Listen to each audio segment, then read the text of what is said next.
আজিৰ দিনটোত লোকসভা যি ভোট গণনা চলি আছিল আৰু ভোটিং ক্ষমা কৰিব ভোটিং যি প্ৰক্ৰিয়া চলি আছিল এই ভোটিং প্ৰক্ৰিয়াত উপস্থিত নাথাকিল বৰপেটাৰ সাংসদ ফণীভূষণ চৌধুৰীয়ে সময়ত গৈ উপস্থিত নোহোৱাৰ বাবে উপস্থিত থাকিব নোৱাৰিলে আজি লোকসভাৰ শীতকালীন অধিৱেশনত যি বিধেয়ক উত্থাপন হৈছিল এক দেশ এক নিৰ্বাচন এই বিধেয়কৰ উত্থাপন হোৱাৰ পিছতে বিজেপি দলৰ তৰফৰ পৰা হুইপ জাৰি কৰা হৈছিল যাতে সকলো সাংসদ উপস্থিত থাকে কিন্তু উপস্থিত নাথাকিল বৰপেটাৰ সাংসদ ফণীভূষণ চৌধুৰী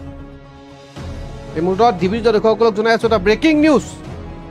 সময়ত হাজিৰ নহল সাংসদ ফণীভূষণ চৌধুৰী লোকসভাৰ ভোটিঙৰ পৰা বঞ্চিত হল সাংসদ ফণীভূষণ চৌধুৰী এক দেশ এক নিৰ্বাচনক লৈ লোকসভাত হৈছিল ভোট সকলো সাংসদক উপস্থিত থাকিবলৈ হুইপ জাৰি কৰিছিল বিজেপিয়ে যিহেতুকে আজিৰ দিনটোতেই লোকসভাৰ শীতকালীন অধিৱেশনত উত্থাপন হৈছিল এক দেশ এক নিৰ্বাচনৰ এই বিধেয়ক বিলখন আৰু এই বিলখনত যাতে বিজেপি অথবা বিজেপি মিত্ৰজোঁটৰ তৰফৰ পৰা হোৱা সাংসদসকলে ভোটিঙৰ সময়ত উপস্থিত থাকি ভোট প্ৰদান কৰিব পাৰে তাৰ বাবে বিজেপিৰ তৰফৰ পৰা হুইপ জাৰি কৰা হৈছিল কিন্তু সময়ত উপস্থিত হাজিৰ নহল সাংসদ ফণীভূষণ চৌধুৰী লোকসভাৰ ভোটিঙৰ পৰা বঞ্চিত হল সাংসদ ফণীভূষণ চৌধুৰী এক দেশ এক নিৰ্বাচনক লৈ লোকসভাত হৈছিল ভোট আৰু শীতকালীন অধিৱেশনত এই ভোট প্ৰক্ৰিয়া হৈছিল আৰু এই ভোট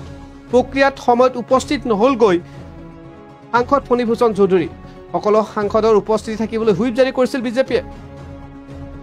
শেহতীয়াভাৱে শীতকালীন লোকসভাৰ অধিৱেশনত এক দেশ এক নিৰ্বাচন সম্পৰ্কীয় এক বিধেয়ক আজিৰ দিনটোত উপস্থাপন কৰিছিল কেন্দ্ৰীয় আইনমন্ত্ৰী আৰু সমান্তৰালভাৱে বিজেপিৰ তৰফৰ পৰা হুইপ জাৰি কৰা হৈছিল আৰু এই হুইপত সকলো সাংসদকে উপস্থিত থকাৰ কথা উল্লেখ কৰিছিল বিজেপিৰ দলৰ তৰফৰ পৰা উপস্থিত নহল সময়ত বৰপেটাৰ সাংসদ অসম গণ পৰিষদৰ সাংসদ ফণীভূষণ চৌধুৰীয়ে লোকসভাৰ ভোটিঙৰ পৰা বঞ্চিত হল সাংসদ ফণীভূষণ চৌধুৰী এক দেশ এক লৈ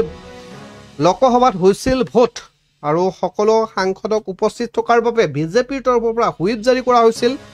তৎসত্বেও উপস্থিত নহলগৈ সময়ত সাংসদ ফণীভূষণ চৌধুৰীয়ে ইতিমধ্যে লোকসভাত শেহতীয়াকৈ এক দেশ এক ভোট সম্পৰ্কীয় যি বিধেয়ক বিল ইয়াক লৈ চৰ্চা চলি আছে বিতৰ্ক চলি আছে বিৰোধীয়ে এই বিল কোনো কাৰণতেই বাস্তৱসন্মত নহয় বুলি উল্লেখ কৰিছে সমান্তৰালভাৱে চৰকাৰ পক্ষৰ পৰা কোৱা হৈছে এই বিলৰ জৰিয়তে যথেষ্ট পৰিমাণে অৰ্থৰ হ্ৰাস হ'ব দেশৰ নিৰ্বাচন প্ৰক্ৰিয়াৰ যি অৰ্থ ব্যয় হৈ আছে এই অৰ্থ ব্যয় বহু পৰিমাণে কমিব যেতিয়া এখন দেশৰ এটা ভোটদানৰ প্ৰক্ৰিয়া হয় অৰ্থাৎ এক ভোট এক দেশ যি নীতি এই বিধেয়কৰ আধাৰত ভোট প্ৰদান হ'লে অৰ্থৰ যথেষ্টখিনি লাঘৱ হ'ব সমান্তৰালভাৱে সময়ৰ বহুত লাঘৱ হ'ব বুলি ইতিমধ্যে চৰকাৰ পক্ষৰ পৰা দাবী কৰি আছে আৰু এনে সময়তেই